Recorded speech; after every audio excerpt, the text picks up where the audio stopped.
I worked in the basement of the Cathedral of Learning was my first job when I got here, working in the print shop that no longer exists because everything is now so different. At a time when the woman who ran the print shop for the University of Pittsburgh, she was a single mom of 3 kids, the daughter of a steel worker who knew what unions could do for workers, and she was trying to get a union organized at Pitt for people like us. And she was far from alone. So when I first got to Pittsburgh, which was in the fall of 1977, I needed a job. I got hired there and started to work using the skills I had learned as a printer in New York, and got to be a part of supporting this woman who was younger than I, but who really needed this job because she wanted her kids to be able to go to college. She had 3 sons.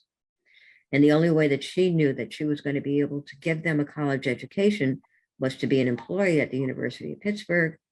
And at that time, employees at the University of Pittsburgh had the right to free tuition or reduced tuition, I'm not sure which, for their children if their children got into school. So that was her focus.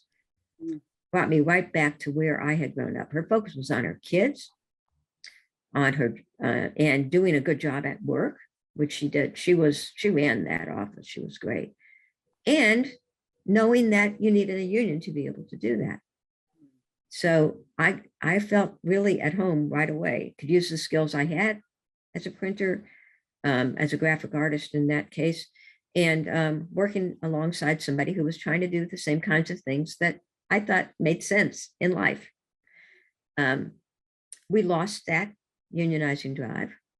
I never saw more vicious anti-unionism than I did when Pitt came out against that drive.